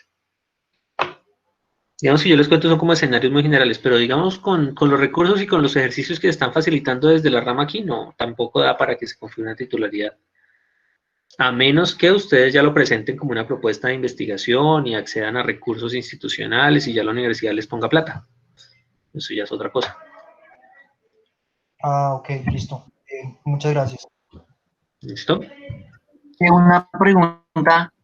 Sí. Entonces, según entiendo, pues sería mi caso, es que mi trabajo de grado es con un dron que tiene la universidad y pues eso, el dron lo prestan, está en la sala de control. Entonces, en ese caso, no, la universidad no se llevaría la titularidad de mi trabajo de grado, ¿cierto? En principio no, porque si el dron está destinado para eso, para hacer pruebas de laboratorio y para uso, no. Si el dron tiene ese uso libre, no. Porque todos es algo que usted va a validar en el dron. No me imagino que sea el dron en sí el desarrollo, o va a ser un software que una programación específica que usted vaya a confirmar con el dron, o va a ser algún complemento, algún elemento que le vaya a incorporar al dron, o alguna cosa, pero el dron en sí no va a ser la esencia. El dron acabaría convirtiéndose ahí como en un equipo de laboratorio que a usted se le pueda prestar para hacer algunas pruebas. Si eso en el caso, como ya este existe y se le puede prestar. Si para el proyecto usted necesitara comprar el dron y adquirir otras cosas, ahí sí ya habría una titularidad de la universidad, porque la universidad empieza a invertir es para su proyecto, para destinárselo solamente al suyo. En este caso es un dron que usted solicita prestado y hace las validaciones, entendería yo. En ningún momento se lo están destinando a usted para su proyecto. ¿O sí? No, no, señor, es solo para las validaciones. Muchas gracias. ¿Alguna otra duda ahí? ¿No? ¿Ninguna? Bueno, entonces continúo. Esos son los aspectos generales del derecho. Yo los voy a molestar aquí antes de que se sigan yendo porque les pareció aburrida la charla hoy por lo visto. Ya se han ido 3. Porfa, me regalan en este link el registro de la asistencia. Abajo cuando aparece el tipo de asistencia, esa va a ser específicamente sobre información general. El tema, abajo el último aspecto que aparece ahí. El tema información general de propiedad intelectual, por favor. Entonces yo continúo, mientras tanto les voy contando. ¿Qué imagen tengo compartida? Ninguna. Entonces ya. Otro elemento importante tener en cuenta en el derecho, en el sistema de propiedad intelectual, es que el derecho también tiene unas características. Las características es que le dan esa exclusividad o facilitan que ese titular esté en capacidad de restringir el uso de ese desarrollo. Tienen una condición de territorialidad porque el derecho solamente se otorga en un lugar específico. y tienen una condición de temporalidad, porque el derecho solamente se otorga durante un tiempo, tiene una vigencia específica en el tiempo. Entonces ahí es eso lo que se debe tener en cuenta. Y pues ya les cuento entonces en extenso qué hay. Hubo una pregunta que me habían hecho a mí en otra charla que me parece a mí como prudente también contarles acá. Hay un sistema que es paralelo pero muy cercano al sistema de propiedad intelectual y es el de los copyright, el copyleft, copyright y el Creative Commons. Especialmente el Creative Commons. El Creative Commons, si ustedes lo han utilizado y creo que son mucho más cercanos a él por el tema de programación, cuando ustedes revisan ese tema, las licencias Creative Commons lo que tienen son unas posibilidades de uso. Técnicamente, ese sistema está soportado en el sistema de propiedad intelectual, porque se reconoce un derecho moral, una titularidad, una cabeza, una creación por parte de alguien, y un aprovechamiento por parte de alguien también. Lo que establece ese sistema es que son unos acuerdos de licenciamientos preestablecidos. Yo digo, listo, me reconoce que soy yo, va a saber que siempre soy yo, y yo le doy libertad de que lo utilice o le restringo el uso hasta cierto punto. Si se dan cuenta, en últimas, ese sistema tiene el mismo alcance, porque las licencias se pueden establecer de solo uso, de uso y comercialización, de uso y modificación. Hay diferentes alcances. Entonces, esos alcances lo que me van a dar es el reconocimiento de estos derechos por delante, por decir, por derecho, valga la redundancia, y además se van a establecer condiciones del alcance de ese uso del derecho por parte de un tercero. Es una licencia donde en últimas no van a dejar de reconocerse estos dos tipos de derechos sobre la persona, sobre el titular o sobre el desarrollo que se obtenga. Pero la propiedad intelectual también tiene dos grandes ramas. Una primera rama, la del derecho de autor. Esta rama del derecho de autor es la protección que se genera por la creación en sí. Y esta rama de la protección se centra en garantizar la originalidad. Y esa originalidad tiene una connotación muy cercana a lo que ustedes ya han escuchado desde el tema del plagio. Digamos que es más familiar a nosotros por el plagio en una obra literaria, que alguien construyó su artículo y no citó adecuadamente algún elemento, alguna parte del texto de otra persona. Eso es una falta de originalidad porque está usando algo que alguien más ya creó y mostrándolo como propio. Entonces, el derecho de autor lo que busca es garantizar que esas creaciones originales tengan la protección. Y normalmente se expresan o tienen alcance a las obras artísticas y literarias, obras artísticas en cualquier tipo de expresión artística, obra literaria en cualquier tipo de obra, artículo, prosa, libro, cualquier tipo de expresión literaria. Obras de arte aplicada a la industria, que es cuando se generan principalmente obras artísticas que tienen una connotación comercial. Se da en casos de ediciones especiales de algunos relojes, en ediciones especiales de algunas botellas de licor, donde algún artista se contrata para eso.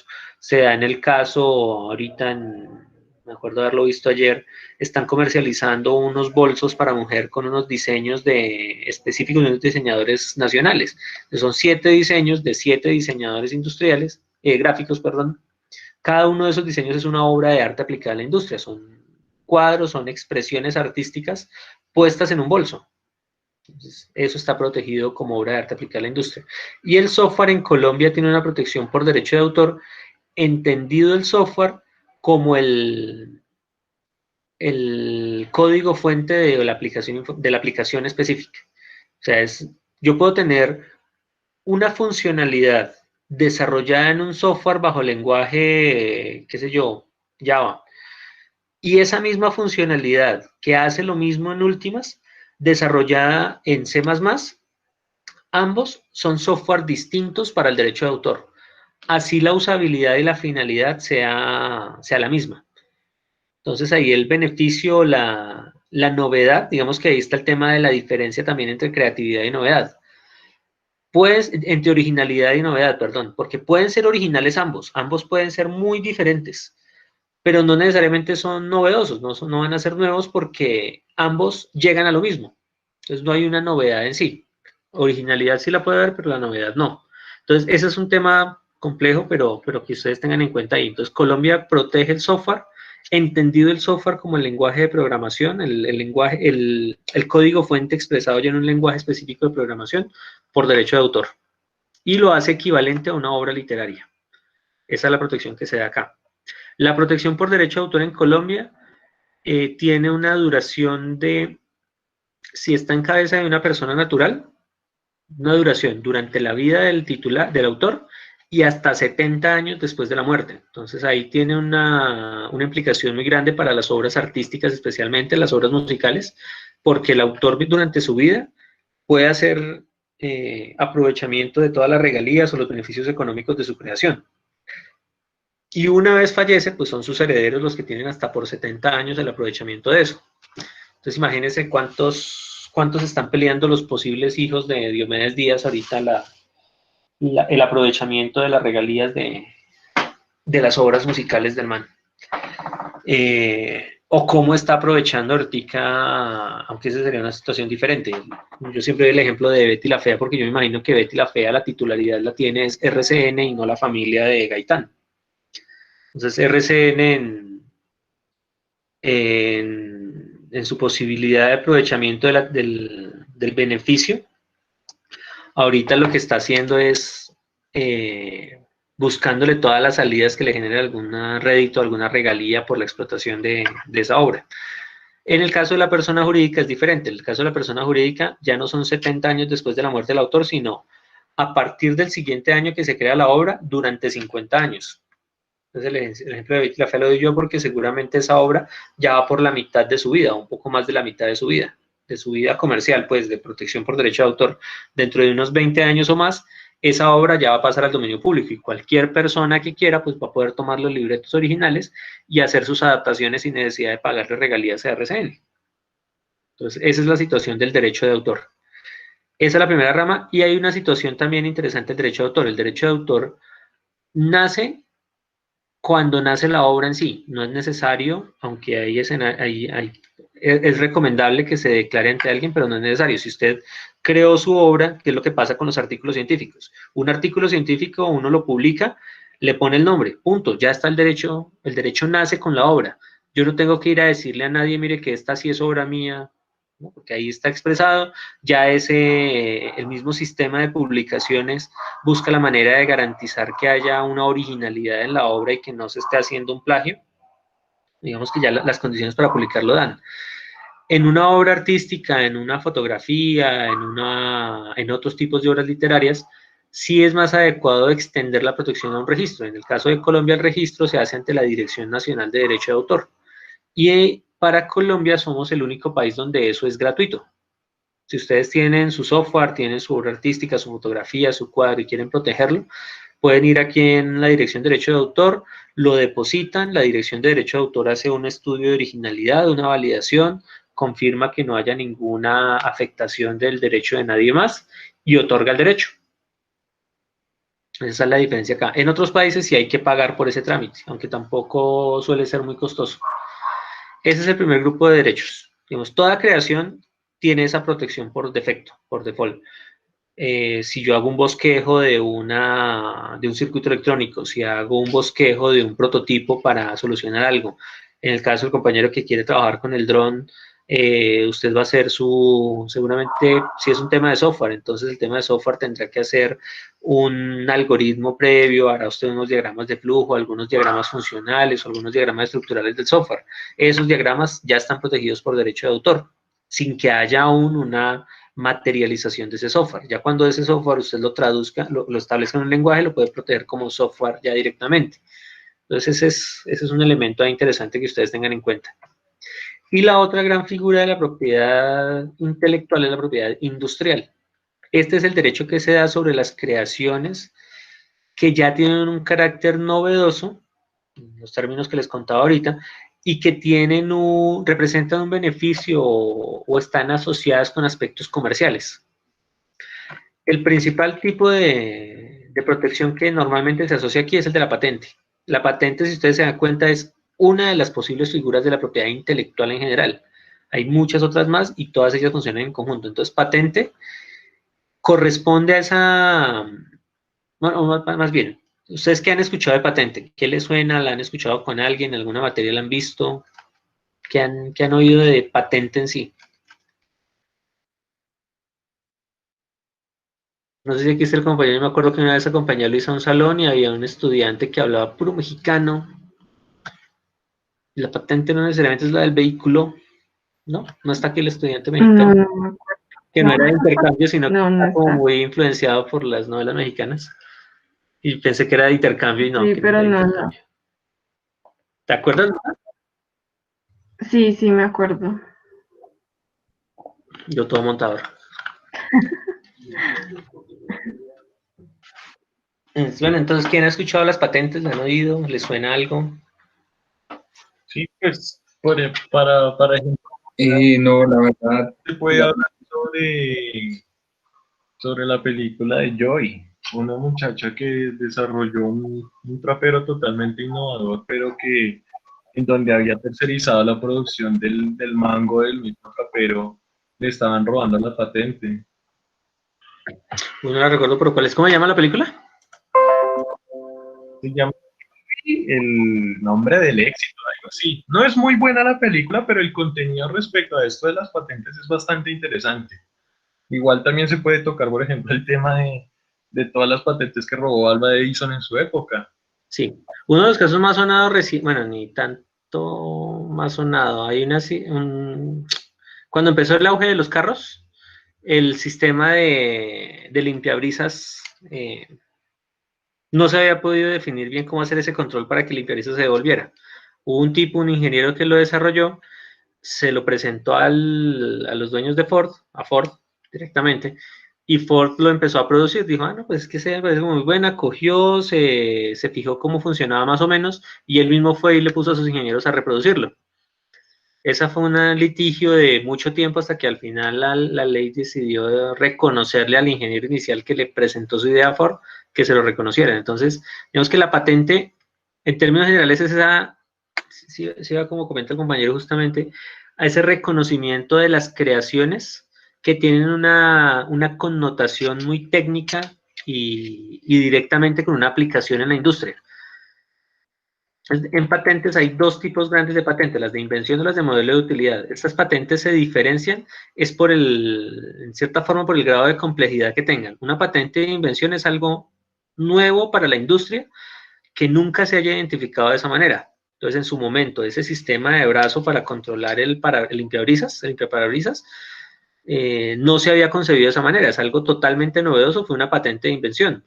Seguramente después, cuando ya el sistema de parabrisas se le puso un control para que ya no fuera con velocidades, pero siempre moviéndose, sino pausar y volver a activarse después de cierto tiempo que transcurriera, eso fue una mejora sobre lo que ya existía, un modelo de utilidad.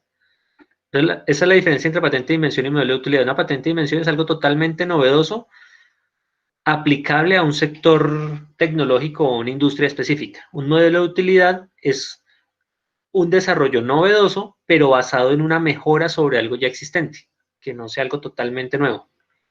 El caso que usted dice de Edison, pues digamos que el que se la robaron fue además a Tesla, que Edison fue el que se la robó, o Edison fue el que se apropió de muchas de las patentes. A eso me refiero, a Edison como el Sí, ladrón. Edison figura como uno de los más grandes inventores, pero cuando uno se pone a averiguar un poquitico, resulta que buena parte de esas invenciones era porque su equipo de ingenieros, que él tenía un equipo muy robusto de apoyo, era el que generaba todas las creaciones, pero el tipo se apropió y usurpó inadecuadamente y figuró como titular.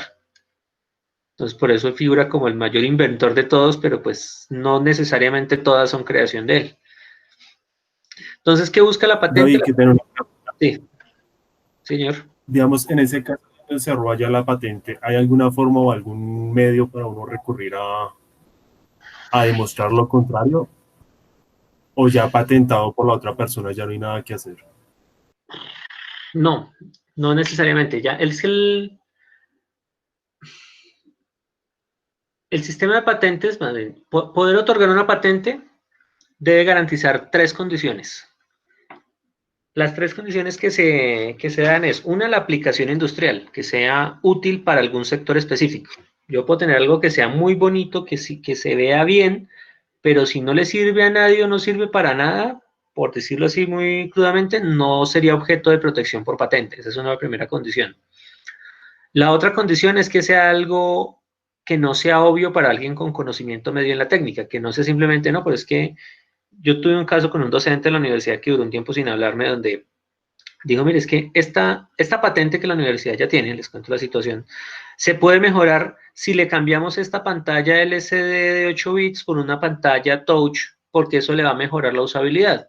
Nosotros, pero es que eso es algo muy obvio y no le da una complejidad mayor a la tecnología, entonces no puede ser objeto de patente, porque alguien con un conocimiento medio en la técnica dice, pues es que es muy sencillo, simplemente voy a poder ver más información y voy a poder acceder a mayores parámetros, pero pues es algo muy fácil.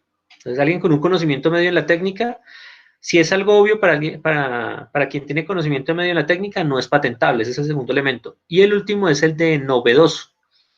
Algo novedoso es algo que garantice que no se ha desarrollado previamente, y ahí se puede configurar la situación que usted comenta. Si yo fui el desarrollador y le mostré eso a alguien, debo tener la manera de evidenciar que ese desarrollo inicial fue mío. Entonces, como antes de la patente se busca que no haya divulgaciones, seguramente la persona tendrá bosquejos que haya hecho con fechas, le habrá contado a alguien, allá toca un tema de litigio y un tema probatorio, ya toca evidenciar por parte de quien lo creó que fue la persona que concibió esa idea antes de quien lo patentó, pero la forma es con pruebas, ahí ya se convierte en un tema legal. Tiene que garantizarse las pruebas.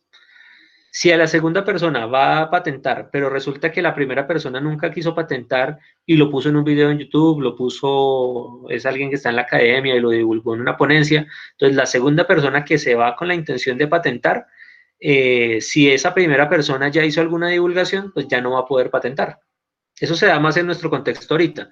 En el contexto que hablamos de Edison, pues era mucho más difícil porque de pronto este señor simplemente les pagaba para que no dijeran nada, entonces ya los arreglaba con unos pesos y nunca le iban a meter en litigios. Pero en la situación actual es eso, es garantizar ese aspecto de novedoso.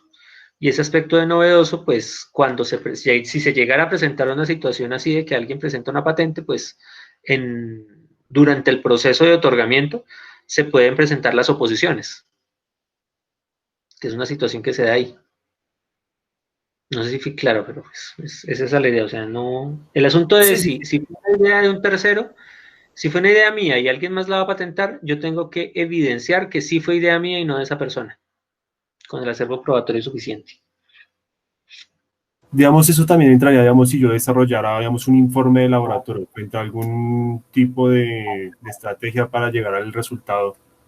Entonces, digamos, ese informe sería como la prueba para demostrar que yo fui el intelectual del trabajo. Sí, si están las fechas del informe, si se evidencia con ese informe que es anterior a las fechas que el otro creador dice en las que el otro creador dice que las tuvo, sí. Sí, le toca buscar diferentes formas de evidenciarlo, pero acaba siendo un tema más legal y de defender con pruebas. Listo, gracias. Sí, ese es uno.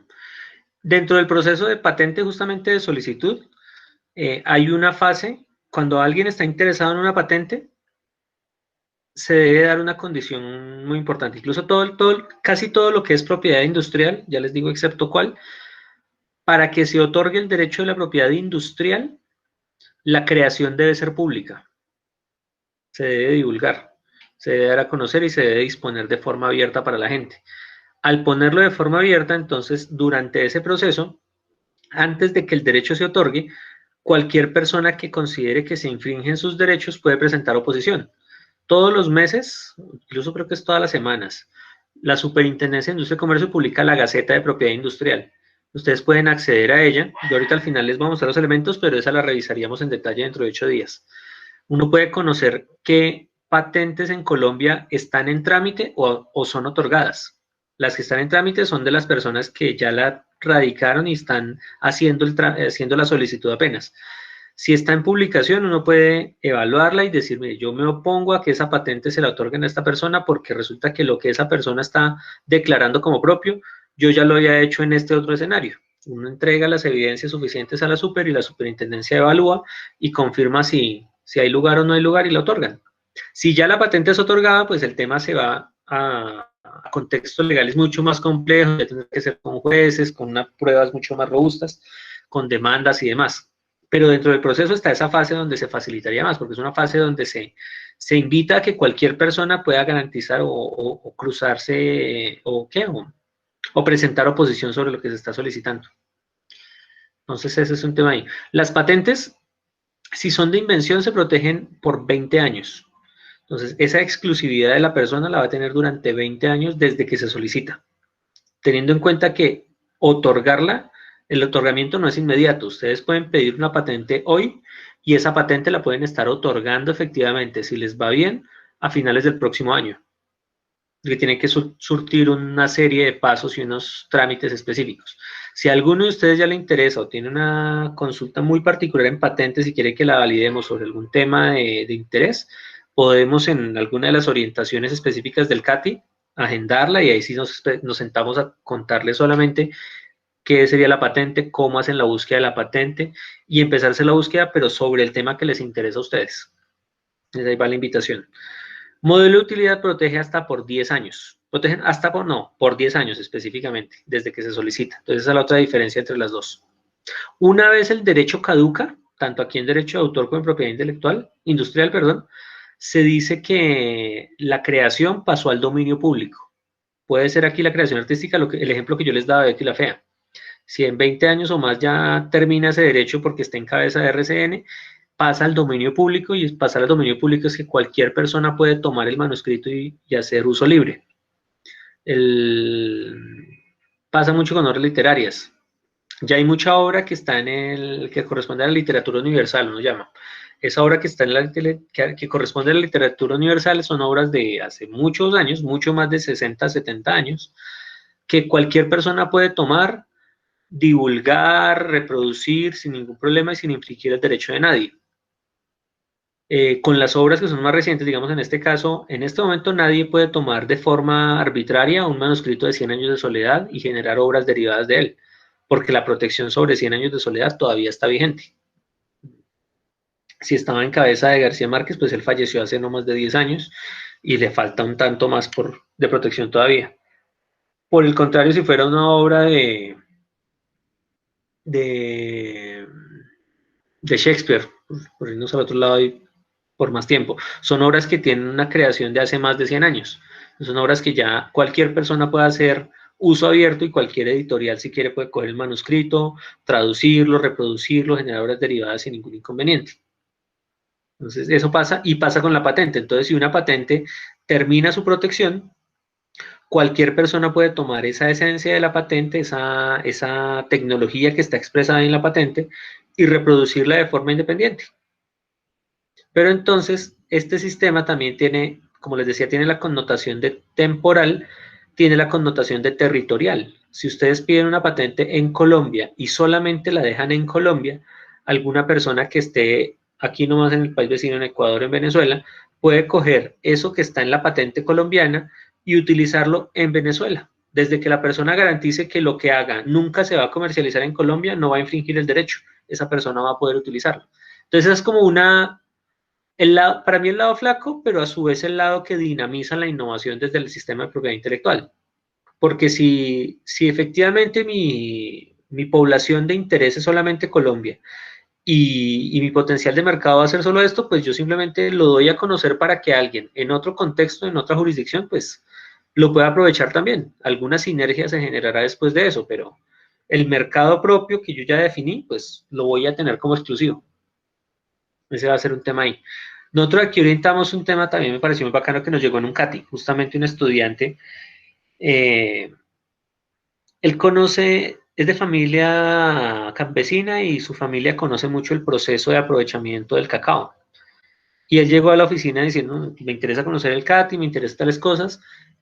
Puntualmente le interesaba ya una búsqueda de patentes para validar la novedad de un dispositivo que él desarrolló para mejorar el proceso de aprovechamiento de la semilla. Entonces nosotros lo orientamos, le dijimos cómo buscar, de qué manera orientarla, estuvimos haciéndole junto con él algunas búsquedas y al final consultábamos, porque pues eso era total titularidad de él de pronto en algunos trabajos de aula le había incorporado algunas cosas, pero la universidad nunca había puesto plata, entonces era 100% titularidad de él. Conversando y consultando con él, le preguntamos qué le interesaba de su desarrollo, cuál era la finalidad última que él buscaba. Si él quería manufacturarlo y empezárselo a vender a los campesinos que estén haciendo el beneficio del cacao o qué. Nos decía, no, yo no quiero eso porque a mí me interesa en la finca que tiene mi familia poder mejorar el beneficio de la semilla y que el grano que al final obtengamos tenga una calidad mayor. Entonces él le está sumando a sembrar un grano de mejor calidad, a utilizar una semilla de mejor calidad, mejorar el proceso para que la calidad del grano al final sea muchísimo mayor. Y su objetivo último era esa semilla de mayor calidad. Entonces ahí nosotros fuimos a charlar con él y le dijimos, pues, sinceramente a usted la patente no le sirve. Extendimos la búsqueda no solo de información tecnológica, sino información comercial para ver dónde se vendía más cacao y dónde se compraba más cacao procesado. Y aquí nomás justamente Ecuador tiene el mayor volumen de exportaciones de cacao. Entonces, donde él haga la patente solo en Colombia, le va a entregar ese conocimiento pulpito y fresquito a todos los ecuatorianos. Entonces, el ecuatoriano que tiene una semilla de mayor calidad, si mejora su proceso, va a destacarse todavía más.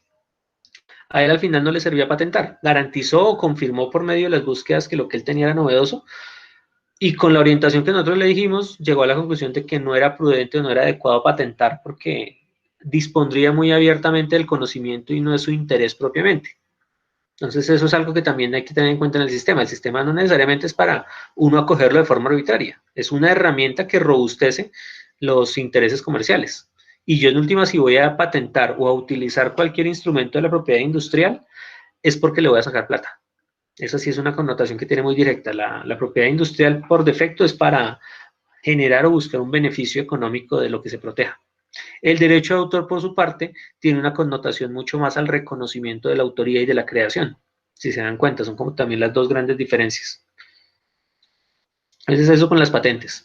Dicho esto, otra cosa que puede pasar es lo contrario que les decía, no que patenten ustedes algo acá, sino que ustedes puedan hacer búsquedas en otros países, en otras jurisdicciones de cosas que estén desarrollándose que aún no tengan comercio en Colombia. Entonces ustedes pueden conocer cuál es la estructura, la composición, los elementos de ese producto, de ese proceso y generar industria en el país.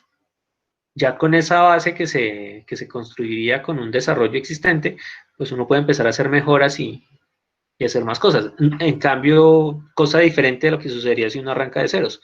Y yo tuve otro caso con un docente que desarrolló un dispositivo muy bueno, una sonda, para hacer monitoreo de terrenos y medir cuándo se presentarán deslizamientos y otras variables. Y él llegó a la oficina muy animado y dice, no, tengo esto, lo quiero patentar porque nadie más lo ha hecho. Personalmente, cuando llegan a la oficina y me dicen, es que esto nadie más lo ha hecho, es cuando más cuidado le pongo, porque algún elemento dejaron por fuera y a alguien se le pasó. Y pues tristemente hasta ahora en la universidad no me he descachado, no ha habido alguien que me diga eso, que no haya obviado alguna información. Entonces, con este profesor en particular, él obvió ponencias. Yo encontré ponencias en la base de la IEEE con dispositivos similares. Él obvió productos comerciales. Ya existía oferta comercial, que yo no sé cómo el profesor la obvió, que dijo, ni siquiera se tomó la molestia de ver qué industria ofrecía algo parecido, y obvió patentes, que pues eso se puede entender un poco más porque aún no se ha empezado a incorporar de forma muy activa el proceso. Entonces, cuando yo le entregué al profesor el informe de búsqueda, le dije, profe, es que existe esto, esto y esto, que hacen en últimas lo mismo que usted está proponiendo. ¿Estoy o no estoy en lo cierto? El profesor, pues, como yo la búsqueda la hice en conjunto con él y fui depurando los temas, me dijo que sí, efectivamente, lo que encontré en el mercado y en la información tecnológica representa lo que él ya había desarrollado. Entonces, no había lugar. Si él hubiera incorporado esa información antes, de pronto hubiera desarrollado un dispositivo mucho mejor. Él desarrolló un dispositivo desconociendo todo lo que ya existía. Grosso error, porque pues al final llegó a algo igual o en algunos aspectos más deficiente de lo que ya existe. Entonces invirtió tiempo, recursos, esfuerzos y capacidades en hacer algo que ya había, que hubiera podido replicar de una forma más rápida, hubiera podido coger las patentes y utilizarlas acá porque ninguna patente está protegida en Colombia. Hubiera podido coger el dispositivo y hacer la ingeniería inversa y haberlo construido. Hubiera podido ir y ver las ponencias o identificar los productos académicos que habían y con esos sustentar el desarrollo propio. Entonces, eso es lo que buscamos con esto y también es a lo que escenarios como el que propone Luisa y Esteban aquí con la rama es que ustedes en lo que hagan no partan de ceros. Uno puede tener ideas muy buenas, pero difícilmente hay garantía de que esa muy buena idea no la esté pensando alguien más o no la haya pensado alguien más ya. Entonces, por eso es prudente conocer hasta dónde han llegado otros o confirmar que alguien no haya llegado a eso. Y ahí sí empezar a trabajar. El primer tema, patentes. Otra protección que se da aquí es el diseño industrial, que se orienta principalmente a la estética, a la parte de forma de algún producto. Se da más que todo con dispositivos de uso. La estética de un mouse está más protegida por diseño industrial que por patente, porque no hay una solución técnica en sí, a menos que sean los mouse ergonómicos que reducen la afectación del túnel del carpo, pero si es un mouse tradicional donde se le cambia simplemente la estética porque se hace un poquito más plano, porque se le hace algún monaco diferente, pues eso es diseño industrial. Ese diseño industrial se protege por 10 años. Otro es el trazado del circuito que corresponde a la protección que se da a los microchips, a ese mapa interno, no es a las placas electrónicas, sino al microchip. Entonces aquí no tenemos mucha industria de eso, si ustedes la empiezan a trabajar, buenísimo, y lo que pueden identificar ahí es eso, los microchips, cómo están configurados. El secreto industrial, que es la figura, en este caso, en el ejemplo que les daba el estudiante con las semillas de cacao, fue lo que le recomendamos, que él guardara eso como secreto, que no se lo divulgara a nadie, que no lo hiciera público y ya, si él ya sabe que su dispositivo funciona así, pues garantice que si va a poner algún operario, ese operario no le vaya a tomar fotos, no le vaya a contar a nadie, entonces firme un contrato con acuerdos de confidencialidad con esa persona y garantice que nadie va a tomarle fotos, que nadie va a ir a hacer dibujos ni nada de ese esquema para que él tenga esa certeza de que ese dispositivo le va a presentar un beneficio solo a él. Ejemplo icónico de secreto industrial, la fórmula de Coca-Cola. Un ejemplo que yo tengo que confirmar bien, que aún con eso lo sigo diciendo, es el de la cubierta del chocorramo, porque a pesar de que uno vea el chocorramo y vea el chocoso de Bimbo, la forma de la cubierta y la textura de la cubierta no es la misma, se nota la diferencia. Entonces son aspectos así que se conocen por parte de alguien y que no se divulgan abiertamente. El secreto industrial técnicamente es el único que puede estar protegido tanto tiempo como se garantice el secreto. No va a tener una vigencia. El trazado de circuito también dura 10 años. Y la otra protección acá es el signo distintivo. El signo distintivo es la protección sobre esa figura o ese elemento que describe algún producto o algún servicio, que lo distingue. En este caso, nosotros como universidad tenemos protegida este logo de la OTRI, esto es marca registrada, y el escudo de la universidad con el nombre de la universidad, esto es marca registrada, son signos distintivos. Signo distintivo es una figura, digamos, todo este símbolo que está acá es la parte figurativa de la marca, la parte textual de la marca, o mixto como están, en este caso los dos logos de la universidad están protegidos como mixtos, porque protege la denominación, la parte nominativa y la parte figurativa. Además se pueden proteger en señas comerciales, cuando uno le extiende aquí algún eslogan, alguna cosa así, se extiende como protección de una marca existente. Y las marcas pueden ser así como les decía, nominativas, figurativas, pueden ser marcas de color, cuando hay un tono específico de un color que distingue un producto o un servicio. El rosado de la manzana podría ser objeto de protección, el color naranja de la colombiana podría ser objeto de protección porque distingue ese producto. Uno ve ese color y sabe que es ese producto y no otro. Eso es lo que hace un signo distintivo. Un sonido, uno escucha la corneta de un camión de coordinadora y sabe que llegó coordinadora, no que llegó Servientrega, porque es un distintivo de esa marca y cosas así.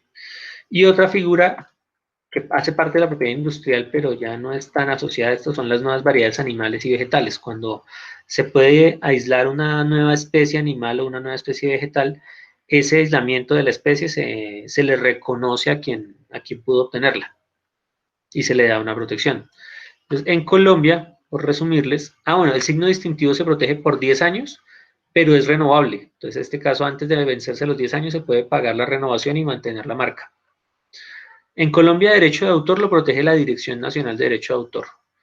La propiedad industrial hasta signos distintivos, ya está este elemento, lo protege la Superintendencia de Industria y Comercio, con los que tenemos el convenio, y por eso les decía que el CATI entonces se orienta ya más a eso. El CATI arranca con esto que les cuento ahorita, pero si ya la persona tiene interés en hacer una patente, entonces nosotros lo acompañamos en detalle en la búsqueda de la patente y en orientarle en los pasos para que haga la solicitud, pero la solicitud la hace el tercero.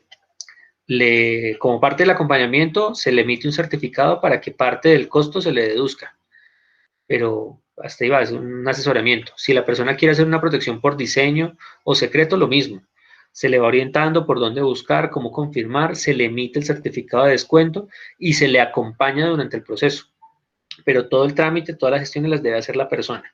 Y el signo distintivo lo mismo, se le acompaña a hacer la búsqueda, que confirme que la marca no existe, que garantice que hay una posibilidad de protección de esa marca, y también se le da un certificado para que tenga una deducción en el costo, que se le reduzca una parte en el costo de la solicitud de la marca. Donde más hemos hecho acompañamientos es acá, de egresados de la universidad. Incluso ahorita tenemos 12 en trámite, 2 acompañamientos de registro de marca de estudiantes y egresados de la universidad. Entonces, ese es el sistema de propiedad intelectual en general que les quería contar, y para cerrar me gusta mostrarles figuras como esta, que son productos que conjugan diferentes sistemas de protección. ¿Sí, señor? Respecto a eso de los signos distintivos, el registro de la marca, con hacer el registro en Cámara de Comercio como tal, yo entiendo la diferencia entre razón social y marca, claro está, pero digamos la razón social es la misma marca con la que trabaja la empresa. ¿Es suficiente con la de la Cámara de Comercio o también hay necesidad de hacer el registro de la marca como estás indicando? No, porque igualmente son distintos el registro mercantil y el registro marcario. Son 2 registros diferentes. Registro mercantil es para funcionar como entidad comercial. Registro marcario es la distinción del producto o servicio, no necesariamente de la empresa. Puede que el producto o el servicio de la empresa se llame igual que la empresa, pero no necesariamente. El caso de Toto. Sí, exacto. Uno Sí, ve Toto por todo lado, Toto no tiene, uno no encuentra el registro mercantil de Toto, porque la empresa se llama Nalsani. Exactamente, sí, señor.